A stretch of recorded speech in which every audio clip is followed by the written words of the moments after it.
Hi friends, ಎಲ್ಲರಿಗೂ ನಮಸ್ಕಾರ. ಎಲ್ಲರೂ ಹೇಗಿದ್ದೀರಾ? ನಾನು ಕೂಡ ಚೆನ್ನಾಗಿದ್ದೀನಿ. ನಿಮಗೂ ಕೂಡ ತುಂಬಾ ಆಸೆ ಇದೆಯಾ ನಮ್ಮ ಕೂದಲು ಚೆನ್ನಾಗಿರಬೇಕು, ದಪ್ಪಾಗಿ ಉದ್ದ ಹಾಗೆ ಸಿಲ್ಕ್ ಆ್ಯಂಡ್ ಶೈನಿ ಥರ ಆಗಬೇಕು ನಮ್ಮ ಹೇರ್ಸು ಅನ್ನೋದು ತುಂಬಾ ಆಸೆ ಇದೆಯಾ? ತುಂಬಾ ದುಡ್ಡು ಖರ್ಚು ಮಾಡಿ ಆಯಿಲ್ಗಳನ್ನ ತೊಗೊಂಡು ಬಂದಿರ್ತೀವಿ, ಆದರೆ ಅದರಿಂದ ಯಾವುದು ರಿಸಲ್ಟು ಸಿಗಲ್ಲ. ಆವಾಗ ತುಂಬಾ ನಿರಾಶೆ ಆಗುತ್ತೆ. ಅದ್ರ ಬದಲು ಮನೆಯಲ್ಲೇ ಸಿಗುವಂಥ ವಸ್ತುಗಳನ್ನ ಬಳಸ್ಕೊಂಡು ನಾವು ಹೇಗೆ ಮಾಡೋದು ಅನ್ನೋದನ್ನು ನಾನು ಈ ವಿಡಿಯೋದಲ್ಲಿ ತೋರಿಸ್ಕೊಡ್ತಾ ಇದ್ದೀನಿ. ತುಂಬಾ ಹೇರ್ ಫಾಲ್ ಆಗಿ ಗ್ಯಾಪ್ ಆಗ್ತಾ ಇದೆಯಾ? ಹೇರ್ ಗ್ರೋತ್ ಆಗ್ತಾ ಇಲ್ವಾ? ಅದಕ್ಕೆ ಚಿಂತೆ ಬೇಡ. ನಮ್ಮ ಮನೆಯಲ್ಲಿರುವ ವಸ್ತುಗಳನ್ನು ಬಳಸ್ಕೊಂಡು ಹೇಗೆ ನಾವು ಹೇರ್ ಪ್ಯಾಕನ್ನು ಮಾಡ್ಕೊಳ್ಳೋದು ಅನ್ನೋದನ್ನು ನಾನು ಈ ವಿಡಿಯೋದಲ್ಲಿ ತೋರಿಸ್ಕೊಡ್ತಾ ಇದ್ದೀನಿ.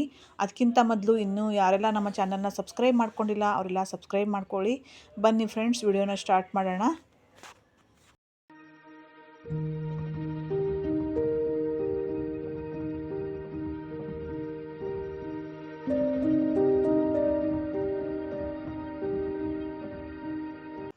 ಈ ರೆಮಿಡಿ ಮಾಡ್ಕೊಳ್ಳೋಕ್ಕೆ ₹1 ಕೂಡ ಖರ್ಚಿಲ್ಲ. ಯಾಕಂದರೆ ಇದನ್ನು ನಾವು ಅಡುಗೆಗೆ ಅಂತ ಬಳಸೋ ವಸ್ತು. ಕೊತ್ತಂಬರಿ ಸೊಪ್ಪನ್ನು ನಾನು ತೊಗೊಳ್ತಾ ಇದ್ದೀನಿ.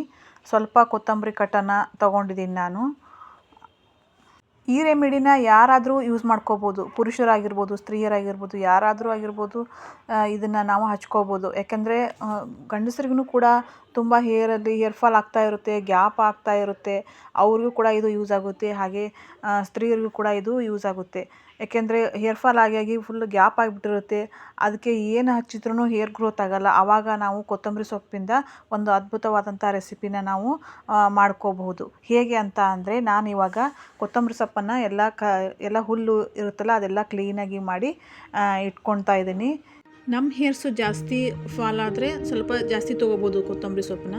ಕಡಿಮೆ ಸ್ವಲ್ಪ ಗ್ಯಾಪ್ ಆದರೆ ಸ್ವಲ್ಪ ಕೊತ್ತಂಬರಿ ಸೊಪ್ಪನ್ನು ತೊಗೊಂಡು ಮಾಡ್ಕೋಬೋದು ನಾವು ಈ ಥರ ಎಲ್ಲ.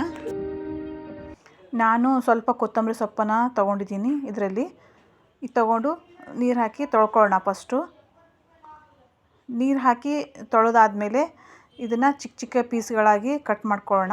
ಫಸ್ಟು ಪೀಸ್ಗಳಾಗಿ ಕಟ್ ಮಾಡೋದಕ್ಕಿಂತ ಮೊದಲು ಅದರಲ್ಲಿ ನೀರಿನ ಅಂಶ ಇರುತ್ತಲ್ಲ, ಸ್ವಲ್ಪ ಲೈಟಾಗಿ ಒಂದು ಬಟ್ಟೆಯಲ್ಲಿ ಸ್ವಲ್ಪ ಒರೆಸ್ಕೊಳ್ಳಿ. ಯಾಕಂದರೆ ನೀರಾದರೆ ಚೆನ್ನಾಗಿರಲ್ಲ.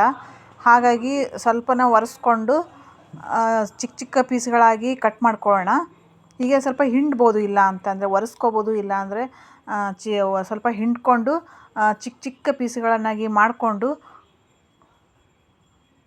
ಚಿಕ್ಕ ಪೀಸ್ ಹಾಕಬೇಕು. ಯಾಕಂದರೆ ಮಿಕ್ಸಿಲಾದ್ರೂ ಹಾಕ್ಕೋಬೋದು, ಮಿಕ್ಸಿಲಿ ಪೇಸ್ಟ್ ಆದರೂ ಮಾಡ್ಕೋಬೋದು. ಇಲ್ಲ ಅಂತ ಅಂದರೆ ನಾವು ಕುಟ್ಟಾಣಿ ಇರುತ್ತಲ್ಲ ಅದರಲ್ಲಿ ಕೂಡ ನಾವು ಕುಟ್ಕೋಬೋದು. ಅದರಲ್ಲಿನೂ ಕೂಡ ಚೆನ್ನಾಗಿ ರಸ ಬರುತ್ತೆ.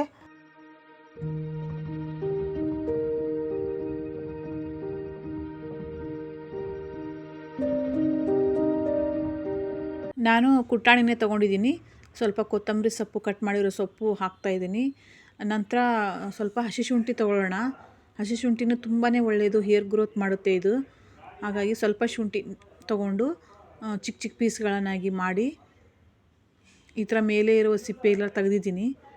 ತೆಗೆದು ನಮಗೆ ಎಷ್ಟು ಬೇಕೋ ಅಷ್ಟು ಸ್ವಲ್ಪ ಶುಂಠಿ ಅಂದಾಜಿನ ಮೇಲೆ ತೊಗೊಳ್ಳೋದು, ಜಾಸ್ತಿನೂ ತೊಗೋಬಾರ್ದು, ವೇಸ್ಟ್ ಮಾಡಬಾರ್ದು. ಹಾಗಾಗಿ ಸ್ವಲ್ಪ ತೊಗೊಂಡು ಅದರಲ್ಲಿ ಇದನ್ನು ತೊಗೊಂಡು ಚೆನ್ನಾಗಿ ಕುಟ್ತಾಯಿದ್ದೀನಿ. ಕುಟ್ಟಿದರೆ ಇದರಲ್ಲಿ ರಸ ಬರುತ್ತಲ್ಲ, ಆ ರಸನ ಏನು ಮಾಡಬೇಕು ಅಂತ ಅಂದರೆ ನಾವು ಒಂದು ಚಹಾ ಸೋಸೋ ಗಾಳಣಿಯಲ್ಲಿ ಸೋಸ್ಕೋಬೋದು. ಇಲ್ಲ ಅಂತ ಅಂದರೆ ತೆಳುವಾದ ಬಟ್ಟೆಯಲ್ಲಿ ನಾವು ಗಟ್ಟಿಯಾಗಿ ಹಿಂಡ್ಕೊಂಡ್ರೆ ಅದರಲ್ಲಿ ಚೆನ್ನಾಗಿ ರಸ ಬರುತ್ತೆ. ಆ ರಸನ ಅಪ್ಲೈ ಮಾಡೋದ್ರಿಂದ ಹೇರ್ ಗ್ರೋತು ಚೆನ್ನಾಗಾಗುತ್ತೆ. ನಾವು ಈ ರೆಮಿಡಿನ ಜಾಸ್ತಿನೂ ಕೂಡ ನಾವು ಮಾಡಿ ಇಟ್ಕೋಬೋದು. ಪದೇ ಮಾಡೋಕ್ಕಾಗಲ್ಲ ಅಂತ ಅಂದರೆ ಜಾಸ್ತಿ ನಾವು ಮಾಡಿ ಫ್ರಿಜ್ಜಲ್ಲಿ ತೆಗೆದಿಟ್ಕೋಬೋದು. ಇಲ್ಲಾಂದರೆ ಏರ್ ಕಂಟೈನರಲ್ಲಿ ಇಟ್ಕೋಬೋದು. ನೆಕ್ಸ್ಟು ಇದು ರಾತ್ರಿ ನಾವು ಹಚ್ಚಬೇಕಾಗುತ್ತೆ. ಜಾಸ್ತಿ ಅಂತ ಅಂದರೆ ರಾತ್ರಿ ಚೆನ್ನಾಗಿ ಹೇರ್ ಗ್ರೋತ್ ಆಗುತ್ತೆ ಅಂತ ಮಲಗೋಕ್ಕಿಂತ ಮುಂಚೆ ಒಂದು ½ ಆನ್ ಅವರು ಚೆನ್ನಾಗಿ ಹಚ್ಕೊಂಡು ಎಲ್ಲಿ ಗ್ಯಾಪ್ ಇದೆ ಅಲ್ಲಿ ಹಚ್ಕೊಂಡು ಹಾಗೆ ಮಲ್ಕೊಂಡು ಬೆಳಗ್ಗೆ ಎದ್ದು ತಲೆ ಸ್ನಾನ ಮಾಡೋದ್ರಿಂದ ಚೆನ್ನಾಗಿ ಅದು ಹತ್ಕೊಳ್ಳುತ್ತೆ, ಚೆನ್ನಾಗಿ ಅಪ್ಲೈ ಆಗುತ್ತಲ್ಲ. ಹಾಗಾಗಿ ಹೇರ್ ಗ್ರೋತು ಆಗೋಕ್ಕೆ ಅವಕಾಶ ಆಗುತ್ತೆ. ಕೆಲವೊಬ್ಬರಿಗೆ ಐಬ್ರೋ ಕೂಡ ಇರೋದಿಲ್ಲ, ತುಂಬ ತೆಳುವು ಇರುತ್ತೆ. ಅವರು ಕೂಡ ಇದನ್ನು ಅಪ್ಲೈ ಮಾಡೋದ್ರಿಂದ ಚೆನ್ನಾಗಿ ಐಬ್ರೋ ತಿಕ್ಕಾಗಿ ಬ್ಲ್ಯಾಕಾಗಿ ಚೆನ್ನಾಗಿ ಬರುತ್ತೆ. ನಂತರ ಗಂಡಸರಿಗೆಲ್ಲ ಮೀಸೆಗೆಲ್ಲ ಹಚ್ಕೋಬೋದು, ತಿಕ್ಕಾಗಿ ಬರುತ್ತೆ ಅಂತ ಹೇಳ್ಬೋದು.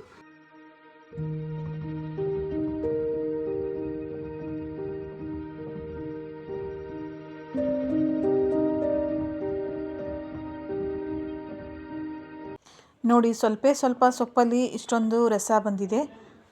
ಮತ್ತು ನಾನು ಇದಕ್ಕೆ ಕ್ಯಾಪ್ಸೂಲ್ ಕೂಡ ಮಿಕ್ಸ್ ಮಾಡ್ತಾಯಿದ್ದೀನಿ. ನೀವು ಔಷಧಿ ಅಂಗಡಿಯಲ್ಲಿ ಹೋಗಿ ಕೇಳಿದರೆ ಆ ಕ್ಯಾಪ್ಸೂಲ್ ಸಿಗುತ್ತೆ. Vitamin E capsule. ಈ ಕ್ಯಾಪ್ಸೂಲ್ನ ಹಾಕೋದ್ರಿಂದ ಹೇರ್ ಗ್ರೋತು ಚೆನ್ನಾಗಾಗುತ್ತೆ.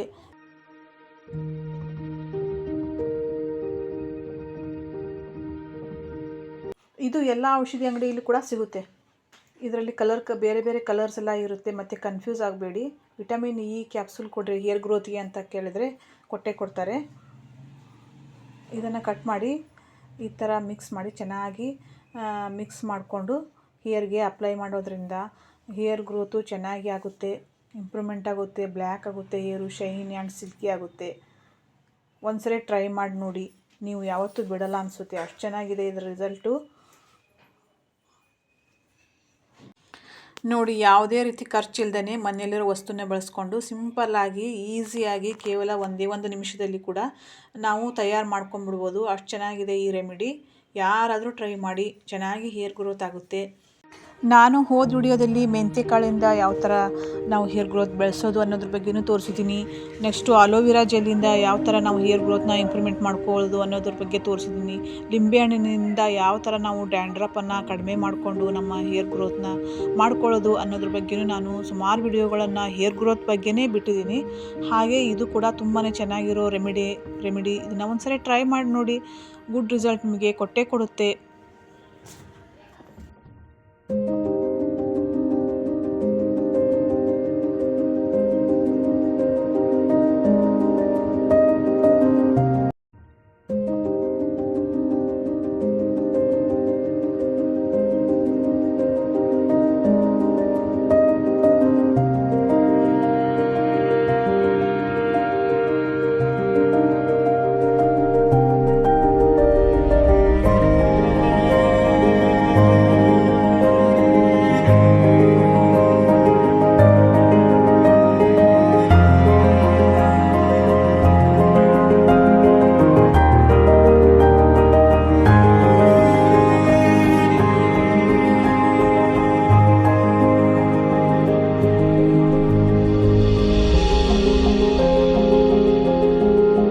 Thanks for watching.